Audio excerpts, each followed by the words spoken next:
네, 안녕하세요. 지성환 씨, 박 팀장입니다. 이번 영상에서는 우리 회사 매출이 과연 직원 월급 대비해서 어느 정도 매출을 월에 고정적으로 나오게 해야 되는지에 대한 영상입니다.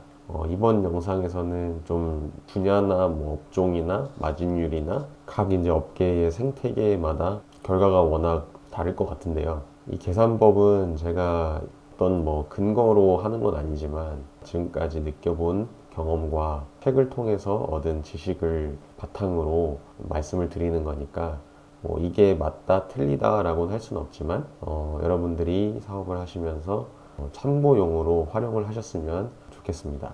대부분 이제 영업이익이라고 하죠. 그 회사에서 낸 매출과 거기서 판관비랑 세금 이런 것까지 다 제외한 영업이익이 사실 그렇게 높은 편은 아니에요. 업계에서 뭐 제조업이든 유통업이든 보통 한 2%에서 한 5% 사이 이 정도 나오면 그래도 순이익으로 총 매출의 순이익으로 그 정도면 괜찮지 않나라고 개인적으로 생각을 하고 있습니다. 자, 오늘 영상 주제로 넘어가기 전에 제가 왜 이 영상을 만들게 되었냐면 저도 이제 여러 가지 이제 궁금한 것들이 있으면 유튜브나 뭐 이런 강의 같은 걸 많이 찾아보거든요. 관련된 자료를 찾다가 유튜브에 과연 매출은 직원 월급 대비해서 얼마나 해야 되는가라는 주제를 가진 그 영상이 있어서 그 댓글들을 이렇게 쫙 읽어봤고요. 영상도 보면서 저는 개인적으로는 강의를 하시는 분의 말씀이 좀 와닿았고 공감이 됐거든요. 근데 거기에 이제 댓글 달리신 것 보면은 좀 이해가 안 된다라는 부분이 굉장히 좀 많더라고요. 그래서 잠깐 그 화면을 보여드릴게요. 제가 캡처를 했거든요. 네, 여기 보시면 진짜 궁금해서 그러는데 이게 가능하냐, 7배의 수익을 내는 게 가능하냐, 그리고 이 공식이 많은 게 숨어 있다, 뭐 이런 얘기도 있고요. 그다음에 뭐 이해가 안 되시는 분들이 많네요, 뭐 이런 분도 있고, 무슨 기준으로 7배를 주느냐, 뭐 이런 얘기도 많죠. 이런 질문들이 나오더라고요, 댓글 반응을 보면. 사실 이게 뭐 어떤 근거라고는 말씀드리기 좀 뭐한데, 제가 간단하게 엑셀로 이제 한번 상황을 가정해 봤어요. 이런 식으로. 예를 들어서 매출이 월에 5천만 원이고, 마진이 50%다.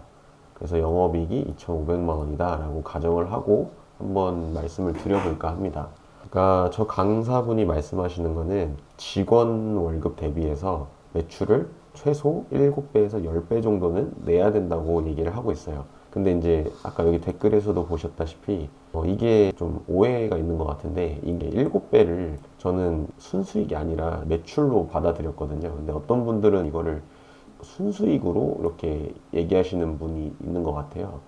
그래서 저는 순수익은 아닌 것 같고 이거는 매출로 판단을 해야 될 것 같습니다. 자, 일단은 이 표를 보여드릴 건데 이렇게 보고 한번 가정을 해보죠. 일단은 매출 월에 5천만 원이고 마진이 50%라고 해서 영업이익이 2,500만 원이라고 가정을 하겠습니다. 일단은 사무실 임대를 내고 있다고 생각을 하고요. 관리비 낼 거고 직원 2명이 있다고 생각하고 그리고 광고비, 그다음에 쇼핑몰 수수료, 그다음에 기타 뭐 은행 대출, 이자, 회식, 간식, 비품 뭐 이런 것들을 이야기를 합니다. 되게 제가 보수적으로 잡은 거예요. 이거는 그러니까 인터넷 쇼핑몰에 대해 업종에 대해서 이제 말씀을 드린 거고 마진이라는 거는 제가 좀 높게 잡은 건지 모르겠는데 유통을 하시는 분들은 뭐 이거보다 훨씬 적겠죠. 뭐 이거보다 더 되시는 분들 계실 거고 덜 되신 분도 계실 거고. 근데 사실 50%라는 마진을 내는 게 되게 쉬운 마진율은 아니에요. 그래서 이것도 좀 여유롭게 잡은 거고, 그러니까 매출은 여유롭게 잡고 지출은 조금 보수적으로 잡은 겁니다. 하나씩 이제 설명해 드리면 사무실 임대료 관리비, 그러니까 사무실 임대료는 이제 월세죠. 여기에다가 이제 관리비, 그 다음에 뭐 수도세, 전기세, 통신비 이런 것들이 들어가겠죠. 이걸 200만 원을 잡았고요. 직원 2명을 잡았고 1인당 250만 원을 잡았습니다. 총 500만 원이고요. 광고비는 매출 대비해서 10%를 잡았어요. 쇼핑몰에서 상품을 등록하면 그 제품이 바로 팔리지 않잖아요. 이 제품을 또 알리기 위해서 마케팅을 해야 되는데 이걸 저는 매출액의 10%를 잡았습니다. 10% 밑으로 가면 되게 효율이 좋다고 얘기를 하는데 어떤 분야에서는 뭐 15%, 20%, 많게는 뭐 25%, 30%까지도 가는 경우가 있어요. 건강기능식품이나 화장품이나 이런 쪽에는 아무래도 원가보다는 패키지라든지 광고비, 이런 모델료, 네, 이런 것들이 많이 들어가기 때문에 광고비를 더 높게 잡으셔야겠습니다. 이거는 업종마다 다르기 때문에 여러분들의 업종에 따라서 한번 산정을 해보시면 좋을 것 같아요.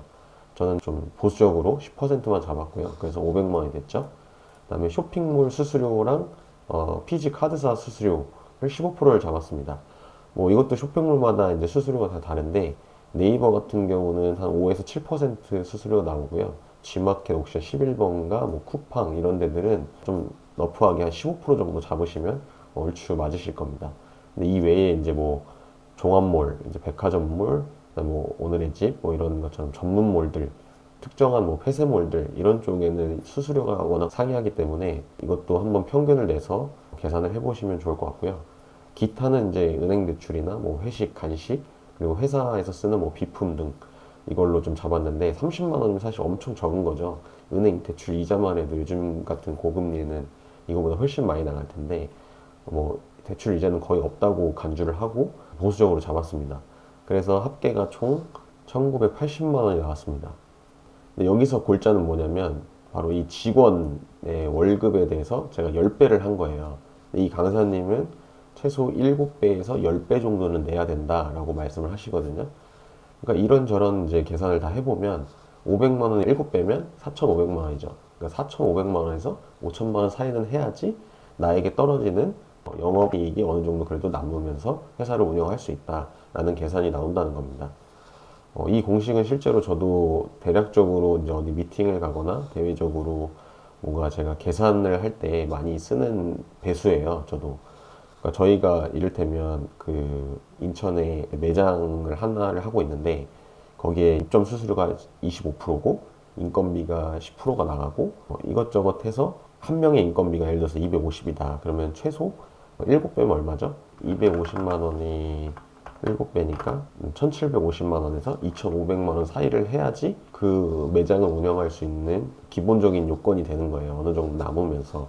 근데 이것도 마진이 50%가 됐을 때를 가정하는 겁니다. 마진율이 만약에 여기서 뭐 40%, 30% 이렇게 떨어지게 되면 사실 거의 남는 게 없다고 봐야 되겠죠. 그러니까 마진율을 뭐 내가 50%를 본다고 해서 너무 많이 본다고 생각하시면 안 돼요. 사실은 저는 적정한 마진율은 원가에서 3을 곱한 금액이 판매가, 적정 판매가라고 생각합니다.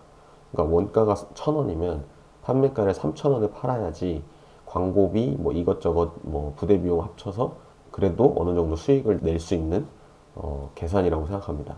자, 실제로 이제 한번 이제 계산을 해보자고요. 이 가정을 토대로. 그래서 총 토탈 1980만 원이 나왔어요. 여기서 이제 아까 영업이익을 2,500만 원을 냈죠. 2,500만 원에서 이걸 판관비라고 묶을게요. 그래서 1980만 원 빼면 520만 원의 수익이 나오는 겁니다. 이거는 영업이익이 10%인 거예요. 여기서 이제 세금이 나가겠죠. 뭐 부가세, 종합소득세, 뭐 건강보험, 뭐 이런 사대보험 이런 게 나가겠죠.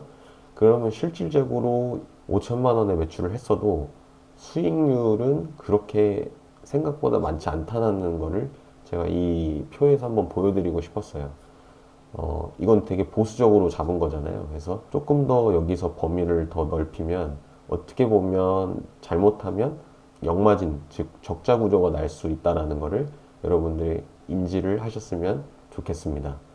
혹시 뭐 이거에 대해서 여러분들만의 계산법이 있거나 제가 뭐 잘못 알고 있거나 여기에 더 추가를 해야 되는 것들이 있으면 댓글로 이렇게 남겨주시면 저도 그 부분을 읽어보고 답변을 달도록 하겠습니다. 추가적으로 이제 말씀드리면 제가 요즘에 스노우폭스 김승호 회장님이 최근에 쓴 사장학개론이라는 책을 읽고 있는데 그러면 직원은 언제 늘려야 되냐라는 소제목이 있어요. 거기서 김승호 회장님은 순수익이 늘어났을 때 어느 정도 이상 올라갔을 때 직원을 채용을 해야 된다라고 이야기를 하고 있습니다. 뭔가 관련된 주제인 것 같아서 제가 한번 추가적으로 말씀을 드렸고요.